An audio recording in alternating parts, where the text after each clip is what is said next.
Olá, eu sou Regina Rodrigues, padeira da Sinhacotinha. E nesse vídeo você aprenderá a fazer um pão de maneira correta para sempre ter o mesmo resultado. Fazer pão é uma arte que requer atenção, paciência, técnica e, claro, bons ingredientes. Então, começaremos pela farinha de trigo. A escolha de uma boa farinha de trigo influenciará diretamente no sabor e na aparência do seu pão. Dê preferência àquelas farinhas chamadas premiums ou farinhas para pizza, porque são farinhas mais fortes, aguentam mais água e desenvolverão melhor a rede de glúten. E não vale aquela desculpa, é só aqui para casa. Se você quer iniciar no mundo da panificação e da confeitaria, a balança é um item indispensável para o sucesso das suas receitas. Agora, vamos pôr a mão na massa. Você precisará farinha de trigo 250 gramas, açúcar 15 gramas, fermento biológico seco instantâneo 5 gramas, manteiga 25 gramas, água 150 ml, sal 5 gramas.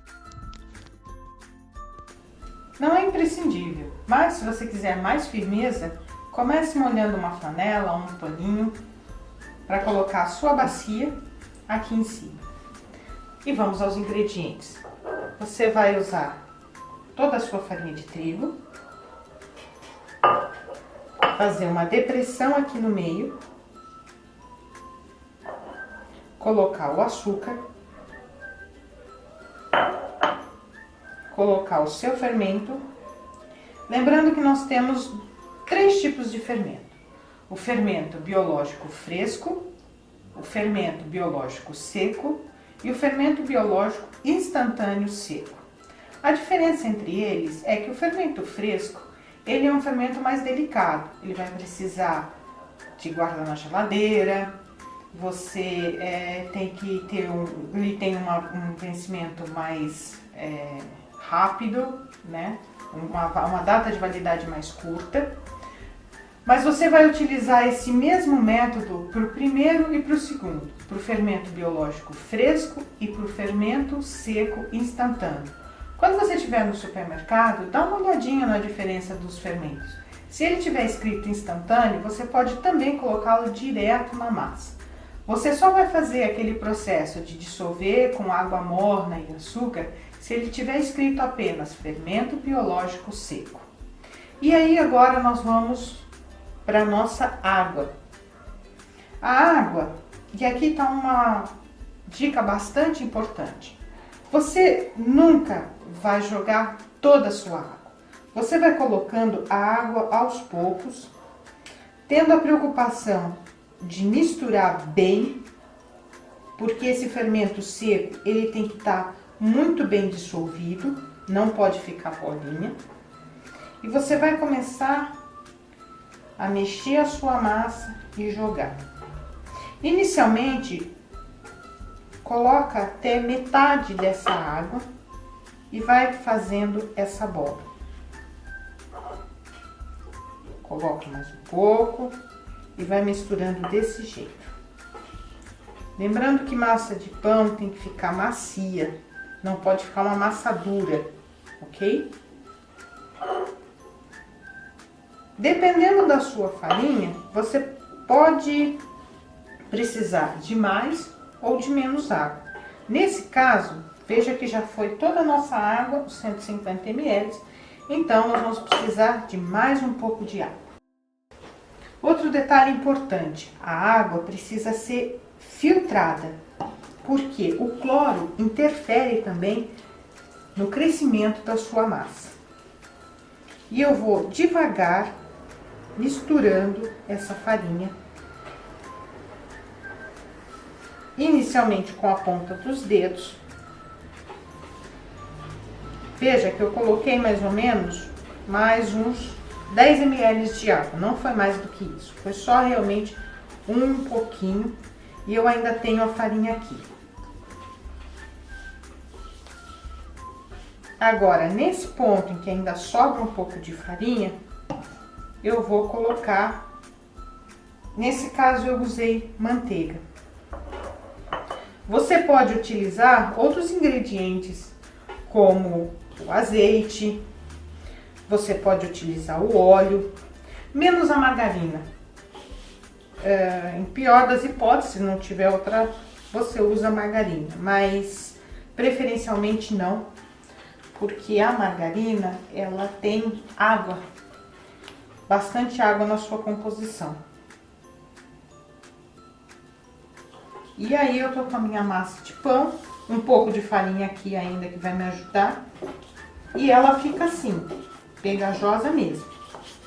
E agora que você vai amassar, ainda tem manteiga, porque a manteiga estava gelada.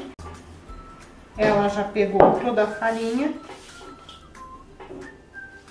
Nesse ponto, eu levo meu pano aqui pra frente. Passada essa fase da massa, nesse estágio, está na hora de irmos para a solda. Outro detalhe importante, você pega um pouco de farinha e apenas borrifa na sua mesa. Não joga um monte de farinha. Pega toda essa parte e começa a amassar com a palma da sua mão, nunca com a ponta dos dedos. E sim, você vai ficar com as mãos sujas, ok? Você vai sovar essa massa até ela não grudar mais na bancada.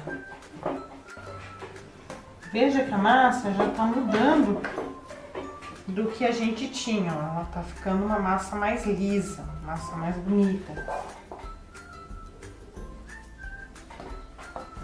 Você vai colocar ao final de quando a massa estiver junta o sal. O sal é importante deixá-lo por fim, para ele não entrar em contato com o fermento, porque pode atrapalhar no crescimento. E a função do sal é dar sabor ao seu pão e também deixar a massa menos pegajosa. Essas são as particularidades do nosso sal. Eu terminei então a minha massa. Ela tá uniforme, tá lisa. O que que eu faço?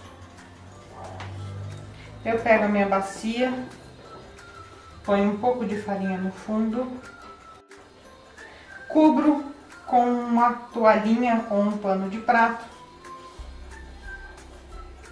e vou esperar essa massa descansar por 20 minutos. Enquanto isso, você pode aproveitar e começar a untar a sua forma, ok? Nossa massa ganhou o merecido descanso de 20 minutos. Então agora ela volta para a mesa. Nós vamos abri-la.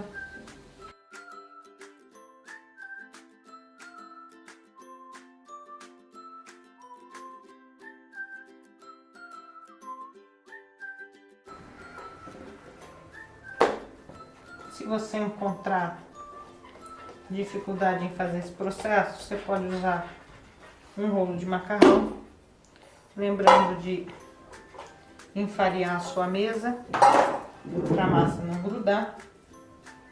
E você pode abrir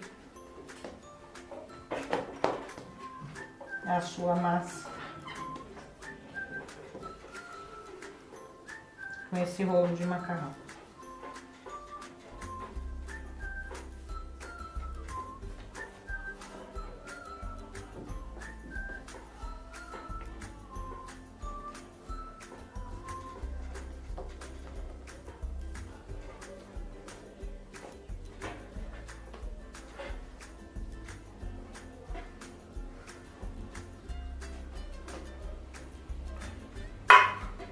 Coloca na forma.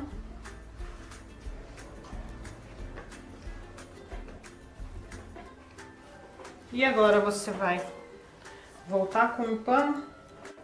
Pode colocá-lo dentro do seu forno e esperar por 1 hora, 1h30, até que essa massa dobre de volume para ele poder ser assado. Esse é o ponto do nosso pão.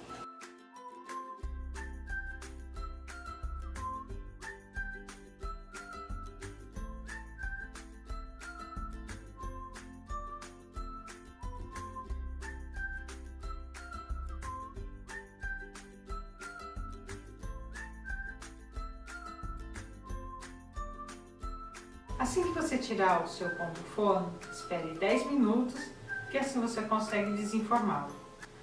Após desenformá-lo, esse é o resultado. Está aqui o seu pão. Se você gostou desse vídeo, se inscreva no nosso canal, curta, compartilhe e também deixe suas dúvidas ou seus comentários, que eu prometo que vou responder. Clicando no link abaixo, você terá acesso a uma planilha de cálculo de receita. Como ela funciona? Você quer, por exemplo, meio quilo de pão assado. Você coloca a quantidade, meio quilo, e ele automaticamente calculará quanto você vai precisar de farinha, de fermento, de água, enfim, todos os ingredientes que compõem essa receita. Tem também lá algumas sugestões para você começar a se arriscar um pouquinho mais no mundo da panificação. Te vejo no próximo vídeo. Até lá!